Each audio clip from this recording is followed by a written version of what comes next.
Good afternoon, pro wrestling fans from all over the world of all shapes and sizes. Welcome to another Pro Wrestling Talk video brought to you by Blitzball Champ Gaming here on the U to the Tube. I'm your host, Blitzball Champ Jason Ingram. So, I wanted to get on here and just talk about a few quick things that have come up, and some very interesting stuff. Don't forget to check out the link in the description to Game Beauty for some awesome video game themed makeup and cosmetic products. Be sure you check those out, and be sure to use the promo code if you plan on making a purchase. Get yourself a nice little 10% discount. So be sure to check all that in the description box. So first off, I want to show some love and appreciation to the icon of Stardom, Mayu Iwatani, who just celebrated her 13th anniversary. 13 years of Stardom, 13 years of wrestling for Stardom. So happy anniversary to Mayu Iwatani, one of the GOATs.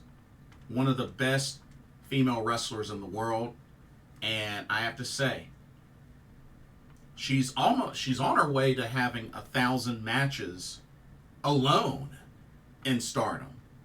I mean, she's probably over that 1,000 match threshold, like overall, because I mean, she's wrestled some for Lucha Underground and for other places as well, ROH, a couple of others, but Mayu Iwatani has been loyal to Stardom since the beginning, wrestled in their first show, and she is pretty much one of the best to have ever done it in Stardom. And in this 13 years, just running down her resume, in her 13 years of wrestling, 2-time World of Stardom champion, 2-time Wonder of Stardom champion.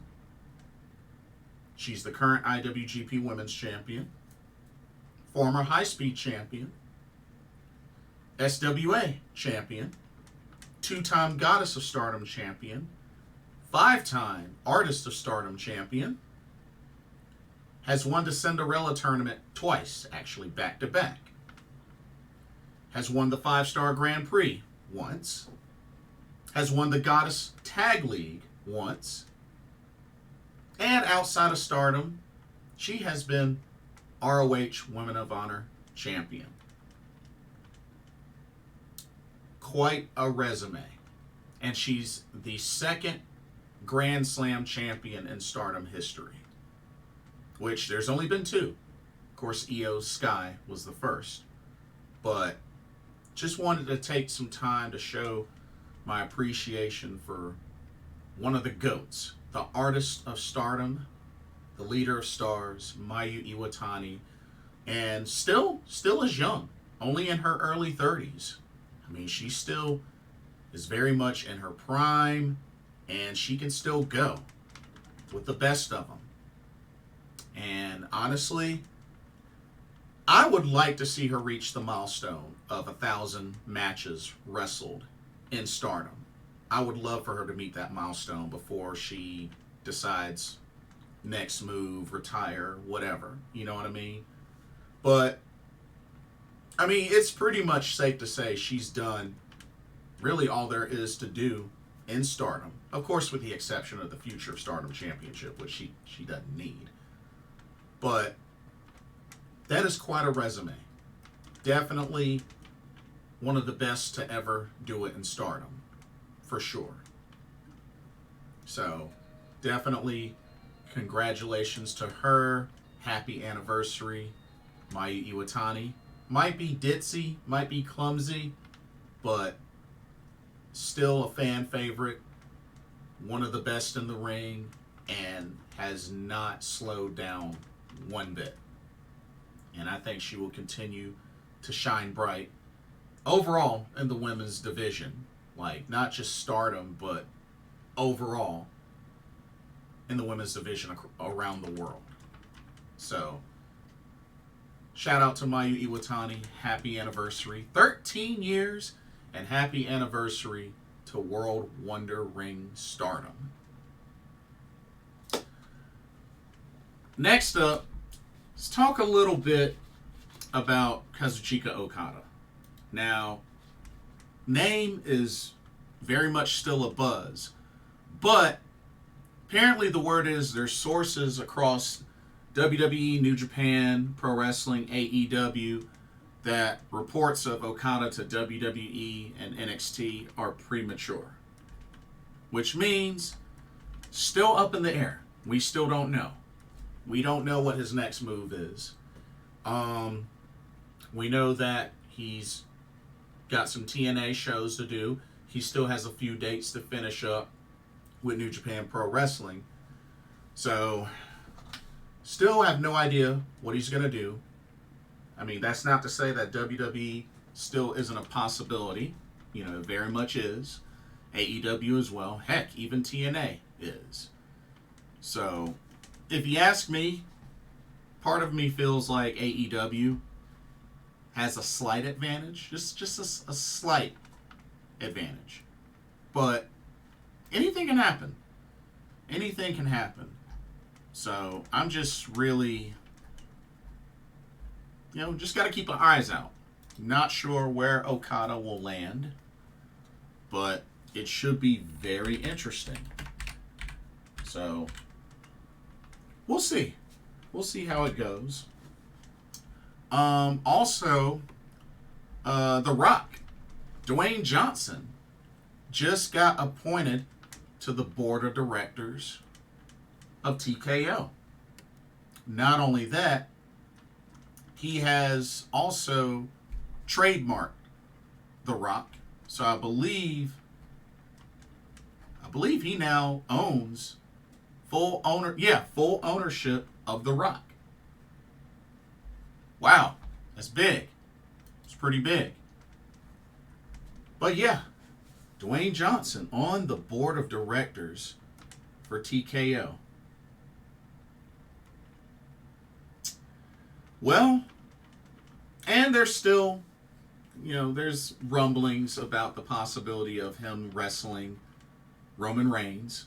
I mean, after all, the promo he did after dropping Jinder Mahal, talking about, eating at the head of the table, was a little teaser. So, that could still happen. Personally, I mean, The Rock was a little gassed out when he did, took the bumps against Jinder Mahal. So, I don't know. I don't know. He would have to really take the time to train for that match. But, I mean, you never know. You never know.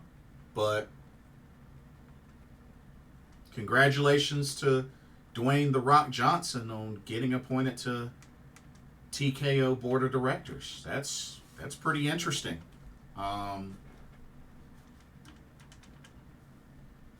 Yeah, I don't really know how to fully take this or what he really is going to be doing with his addition, but hey, it's pretty big news. It's pretty big news.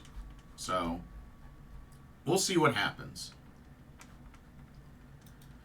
And then finally, the big shocker, which I did not see this coming, especially not with this streaming service, but starting January of next year, 2025, WWE Monday Night Raw will be streaming on Netflix. Yes, that's right. Monday Night Raw is going to Netflix. So, according to the article, which is on WWE.com, this partnership, $5.5 billion. Wowzers, to quote the great Inspector Gadget. Whew, $5.5 billion with Netflix. Goodness gracious. Which, I have a Netflix subscription. Just a regular one, a non-ad tier one, because I don't care about the 4K and all that. I don't need all that. But I imagine subscriptions for Netflix, the prices are gonna like go even higher. I expect it. Unfortunately, it's just, yeah. With this move, price increase is inevitable.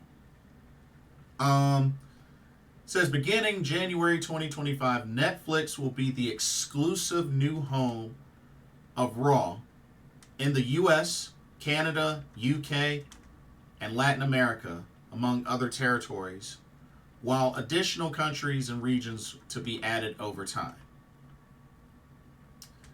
As part of the agreement, Netflix will also become the home for all WWE shows and specials outside the US as available, inclusive of Raw and WWE's other weekly shows, SmackDown and NXT, as well as the company's premium line events, including WrestleMania, SummerSlam, and Royal Rumble. WWE's award-winning documentaries, original series, and forthcoming projects will also be available on Netflix internationally beginning in 2025. Now, if I remember correctly, SmackDown was getting ready to move to USA Network, I believe, this October, if I remember correctly. And I believe NXT is going to be moving to the CW in October, if I remember correctly. So, interesting. Very interesting. NXT getting on the CW, SmackDown on the USA Network, Raw on Netflix. And I think it's safe to say the PLEs, the premium live events, the pay-per-views, I guess will also be on Netflix. Which, that's not too surprising, being that I believe the Peacock deal is up. I thought the Peacock deal was up like in 2026. Or it may have been 2025. I don't remember. But, I mean, yeah. So, I'm sure the Peacock deal will eventually come to an end. But, yeah. Raw on Netflix. Will be interesting to see how that goes. Especially... Well, then again, I mean, I'm sure they're going to still have commercials and stuff because, I mean, Netflix has ad tier subscription. You can do an ad tier, non-ad, premium, all that. So, but I mean, then again, ads generate revenue. So, I don't know. I'm very curious to see how this goes, but I can imagine Netflix is going to get a lot of traffic come January 2025, which, like I said, I use Netflix myself, so, mainly for action movies and anime and stuff like that, so, but yeah, Raw to Netflix, $5.5 billion. Oof, goodness gracious. But, I mean, hey, you're trying to make money. That's what it all comes down to. And get those ratings up. Viewership. Y'all know the deal. But yeah, very interesting news. Also, I saw word that Finn Balor's contract a little after WrestleMania will be up. So... Kind of interested to see what happens with Finn Balor, because he's been with the WWE for a hot minute. I mean, I know he's had to deal with a lot of, deal with some injuries here and there, but I mean, I could definitely see he'll probably re-sign, or who knows, might go back to Japan or whatnot. I don't know. But it remains to be seen. Also, congratulations to Great Okan. Won the KOPW championship. So, got that. Which, it was a it was a ring fit match. Ishimori ring fit match. It was weird. It was really, really weird. And also, Evil, after the restart of the Never Openweight Championship match into the form of a death match, a lumberjack death match, Evil of House of Torture was able to become the new Never Openweight champion. And this signifies that Tama Tonga did a little farewell. His contract's up. But I believe in a Instagram video or something like that, I believe Tama Tonga might be staying.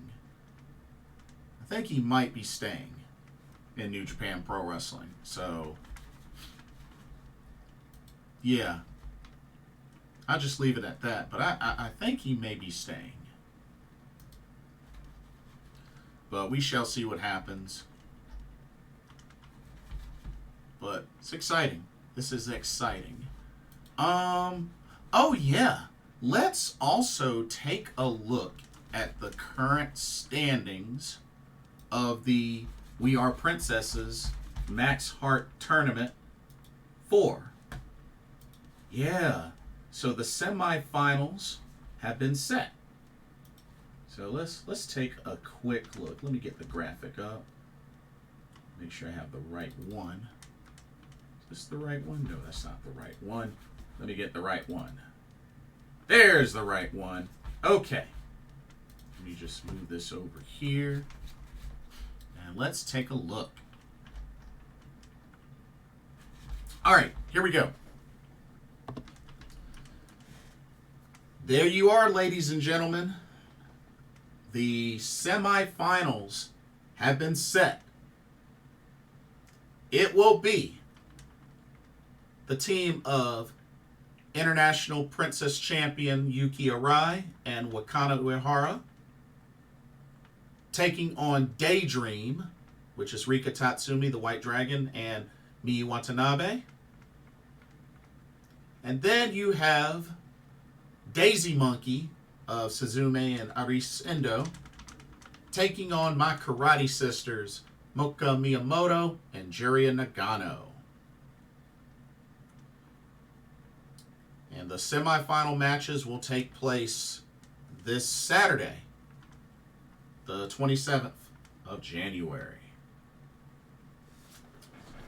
I'll say this. I think this is simple. I will be going for, don't get me wrong, I love both Daisy Monkey and my karate sisters. I'll be pulling for my karate sisters, but to be honest with you, it makes the most sense that Daisy Monkey wins. It makes the most sense. So, I'm picking Daisy Monkey will be in the finals. Now, as far as Daydream versus Yuki Arai and Wakana Uehara, we have to also remember that Mayu Iwatani already has a Princess of Princess championship match at Grand Princess at the end of March. Now, don't forget, the winner of this tournament, I think it's safe to say, just like previous years, not only win the trophy, but also get a Princess Tag title shot at Grand Princess. That's what happened last year with 1-2 million, Miyu Yamashita and Maki Ito. But this time, I am picking Yuki Arai and Wakana Uehara to get the upset. because I don't think it makes sense for Daydream to be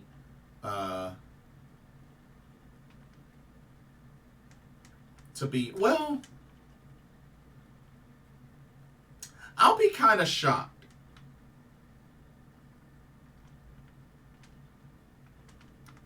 To be honest, Daydream would be the favorite to make the finals. I'll say that. Daydream would be the favorite to make the finals, but I think it would be nice if Yuki Arai and Wakana Uehara were able to pull it off. But I think the safe bet is Daydream. So we could be looking at Daydream versus Daisy Monkey in the finals, which will be decided on February 10th. But I think realistically, I think Daisy Monkey will end up winning this tournament. I think that makes the most sense for Daisy Monkey to win this tournament and then get themselves a tag title shot at Grand Princess. So we'll see what happens, but I'm looking forward to it. I'm definitely looking forward to it. Semifinals this weekend should be good, and also don't forget we got the ribbon 5 or ribbon 1 tournament this weekend as well. So definitely looking forward to that. Yeah, that should be really good. But yeah, that's pretty much all that I have. I'm gonna give it a little, couple of days longer before I do my preview of WWE Royal Rumble, because we got that this Saturday as well. So got a lot to check out this weekend, but should be good. Should be exciting. Anyway, that'll do it for this video. Don't forget to check out the link in the description for Game Beauty, and let me know what y'all's thoughts are on the topics. Finn Balor, his contract's gonna be up later on. Mayu Iwatani hits her 13th anniversary, as well as Stardom hits their 13th anniversary. Let's see. Okada. Where do you think Okada is going to land? How are y'all feeling about Raw going to be on Netflix starting January 2025? Let me know your thoughts there. And who do y'all think is going to win the We Are Princesses Max Heart Tournament 4? Who do you think will advance to the finals? Who do you think will win the whole tournament? Let me know what your thoughts are. And don't forget to like, comment, subscribe, hit that notification bell while you're at it. Thank you so much for watching. Hope you enjoyed the video. For another Pro Wrestling Talk, brought to you by Blitzball Champ Gaming here on the U to the Tube. I'm your host, Blitzball Champ Jason Ingram. Hope everybody has a blessed day, and I will see y'all in the next video. Later.